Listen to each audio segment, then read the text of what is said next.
Hi there, welcome to Transcona Trailer Sales. Today I'm going to be walking you through your 2024 Wildwood 42 View. We're just going to start off the back of the trailer here. If you do notice, you have your cable satellite inlet right below that window there. You also have your ladder so you can go up to your roof to check your seals and everything every once in a while. On the left side of the trailer here, you just got your main power cord inlet. This is your twist lock 50 amp plug-in. You're just taking that silver strap there and lining it up with that guy there, and these two notches will line up in their holes.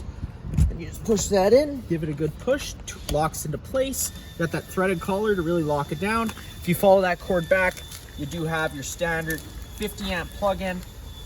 Some campsites have these, a lot of them don't. So that's why we do include this 30 amp dog bone adapter. Just keep it in mind when you're going down to 30 amps of power, like this unit does have 2 air conditioners and 2 fireplaces. If you go down to 30 amps of power, you're not going to be able to run that all at once, obviously. So just be mindful of that. Even with a 50 amp, you're not going to be running, you shouldn't be running the fireplace and the air conditioner at the same time. That just plugs into there. Those 2 solid blue lights telling you you have a successful power source. Next thing I'm going to show you right down here, you do have the sewer cap. You're just taking that, twisting it, we'll open it up. We do include a 20-foot sewer hose with this unit, and it has the same ears as the cap, and it just locks onto those guys there. This one is for the washer dryer because you're pre-plumbed for it.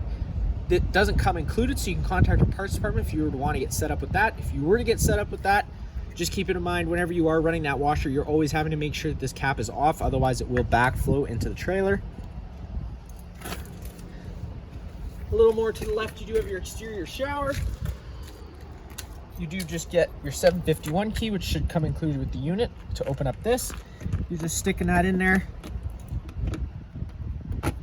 unlocking it, and it folds down, and you got hot and cold water inside there with that swivel shower head.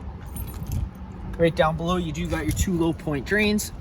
The way those works is if you're wanting to leave the unit for a while, you don't want the water to go stale or stagnant, you're just going to twist these, and it's going to drain any fluid that's inside the line out of the lines.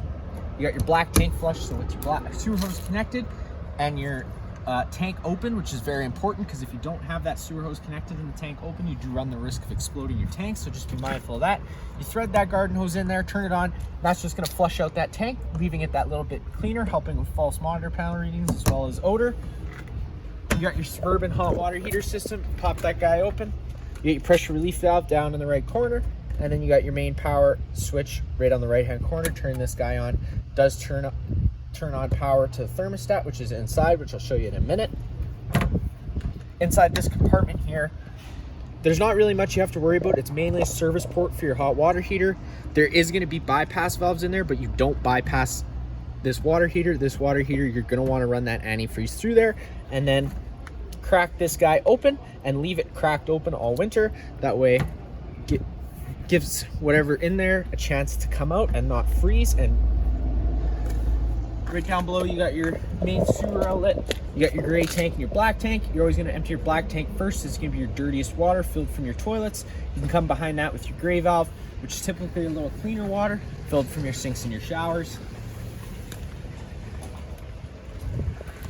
And then this tank right here, this is going to be your galley. This is going to be mainly for your kitchen sink. Again, you're going to want to empty that last after you do your black tank first. You notice right up top there, you do got your overhead vent right above your stove. You're always going to want to make sure that flap is opened up, but whenever you are traveling, just closing it up. That way no dust gets inside. On this unit, it is pretty high up off the ground, so having a step stool will be very handy for that. In this corner, as well as all 4 corners of the unit, you do have a stabilizer jack. The way those work is you take the tool that's located in the front compartment, hook it up to this drive nut, run this foot down to the ground. Once it contacts the ground, just giving another 1/8 turn just to snug it up. It's going to take any bounce or sway you see we have in the unit right now away. Whenever your furnace is running, this vent is going to be blowing out hot air, so just be mindful of that. And then right up top here, you got your fresh water inlet, which fills your fresh tank. That's what your water pump draws off of. Or you do have your city water connection if you're at a site with service. Threaded garden hose in there, turn it on. It's going to pressurize all your lines without the need to run your water pump. And then right down below here, you're going to notice this white valve. That's just give you your fresh water drain. That's going to be to empty your fresh tank.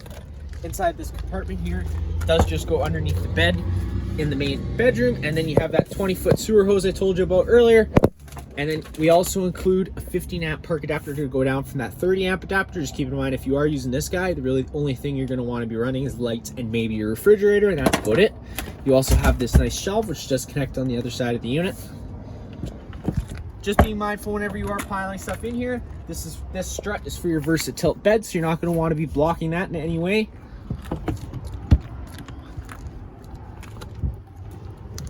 At the front of the unit, you got your two 30-pound propane tanks. Opening that guy up, you can do pretty much everything you need from right up top here. You got your selector valve with the arrow pointed this way. You're obviously drawing off this tank, and if you were to switch it to the other side, you can draw off that tank. This cover does just slide right off. Just opening up that propane tank all the way opens up the flow of propane to the unit.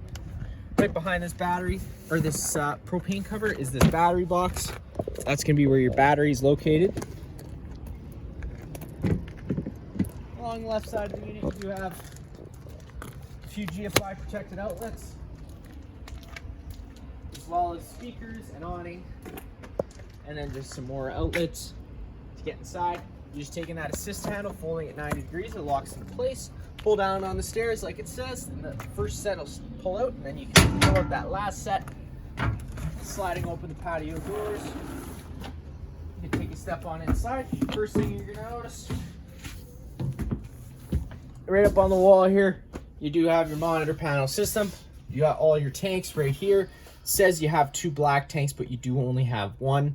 And then you got your gray and your galley. Galley is going to be for that kitchen sink, and the gray is going to be for the shower and the bathroom sink. You got your water pump switch, turning that on, draws from your fresh tank. You do have this light switch, turning this on, turns on some accent lights. You got your outside speaker lights, and then you do have your speaker lights. Turning that speaker light switch on supplies power to this dimmer. Because it's the dimmer, you can push and hold it, and it's going to dim those ceiling lights and then go bright, and wherever you let off is where those lights are going to stay. And then you got your slide out button, pushing and holding that. The slide outs start making their way out.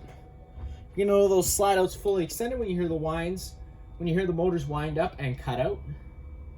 Keep it in mind whenever you're running these slide outs, you're going to want to be making sure you do have room on both sides of the slide for it to come out.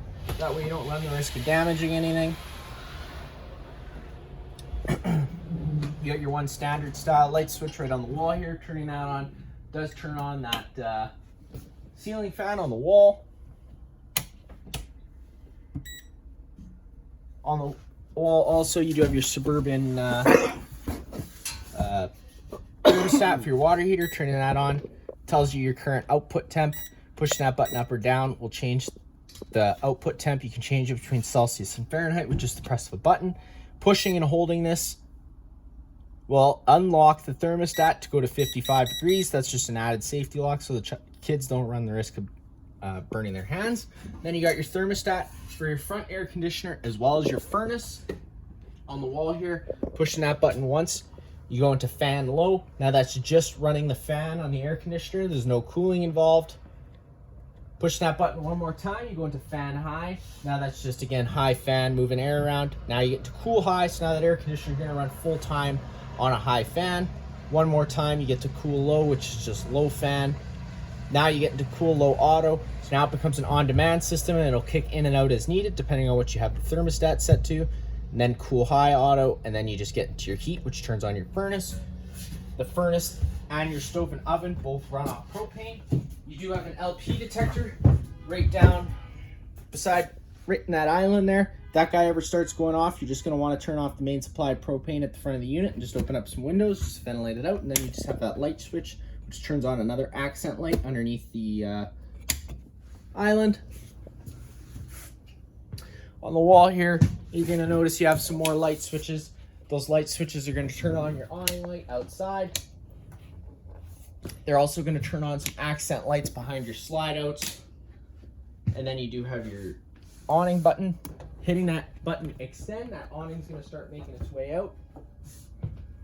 Once fully extended, you're going to see that little flap hang down in the back of the metal tube. If you ever get to about 5 to 10 km/h winds, you're going to want to bring that awning in so you don't run the risk of bending anything. So there you go, you got that flap hanging down and that back of that metal tube. Now for to start raining, you can take any arm, front or rear, and just pull down on it, and it's gonna change the pitch of the awning head, allowing water to then run off. Now, if you like that angle better, you can do the same thing with the rear arm. So always making sure you push those arms back to straight before you retract them. That way you don't run the risk of bending anything, and retracting them is just as easy as hitting that retract button. That awning is gonna slowly make its way in, and once it contacts the side of the trailer, you can stop, let off the button. And then you do have your TV lift control. Hitting that button up turns that TV lift on, allows you to bring that up or down. Now, if you turn that switch off, you do have your shade buttons. Pushing those up activates them, and you can either put them down or up, depending on what you would like to do, and you can control them individually as well. We'll take a step into the bedroom here. Now, the bedroom and the bathroom both have a different style door hinge. You kind of have to push and slide with the door, and it opens up and allows you to step on down into the bedroom area. On the wall here, you're gonna notice you have another thermostat. Now, this thermostat's gonna to operate this front AC. Now, this is only gonna be to operate the front AC. It's gonna work the same way as the other one. You got your light switch on the wall. And then you do have a versatilt bed in here. Pushing that button up allows it to go up, and pushing that button down does allow it to go down. You do have a fireplace in here. It's gonna work the same way as the one inside the living space. You got your power button to turn it on. You got your different flame colors. Then you got your different rock colors, and then you got your actual heat option. Pushing it twice goes into low heat. Pushing it again will put it into high heat. One more time will turn it off. And then you have a timer, which goes anywhere from 30 minutes to 9 hours. Power button on the far right. Keep in mind, whenever you are running this fireplace, if you're only on 30 amps of power, you won't be able to run both fireplaces at the same time. You'll only be able to run one. And then you got your antifreeze inlet. Taking this drawer, you got tabs on either side. Push one down and pull one up. It'll unlock that. It'll unlock that drawer and allow you to pull it out of place.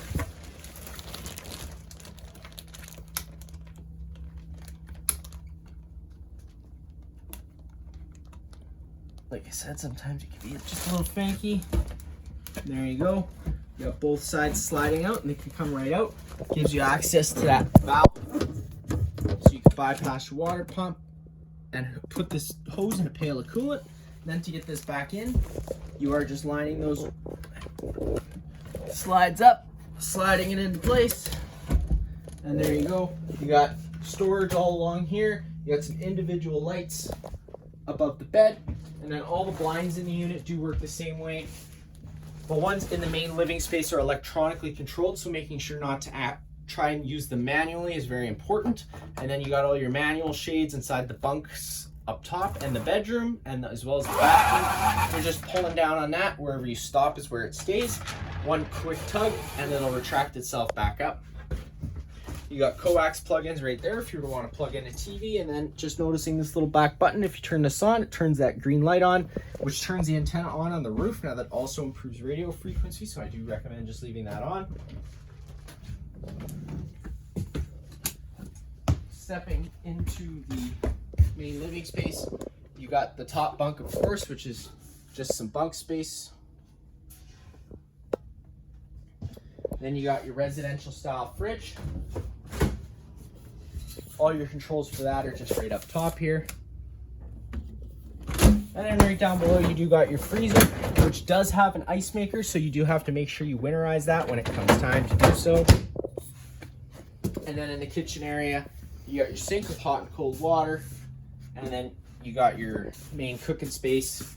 You got your convection oven, which does have the vent built in, as well as the light. And then you got your stove. The stove, you got a couple different options. You can turn on those panel lights, and then you got the oven light right below it. To get that stove to light, you're just pushing that over to the light button, and it fires right on up. Now, just being mindful, I did have the propane running just a few minutes ago, so that's why it lit up so quick. If you were to have the propane off for a while, that allows air to get inside the line, so sometimes it can take a few minutes just to purge all the air out of the propane line, so just be mindful of that, especially when it comes time to lighting your stove. It can take a few minutes sometimes. And then to get the stove to go, you're just turning that knob over to the pilot option, holding it in. Once you see the pilot lit down through that grate there, you can let off the igniter, turn it up to your desired temperature, it fires right on up.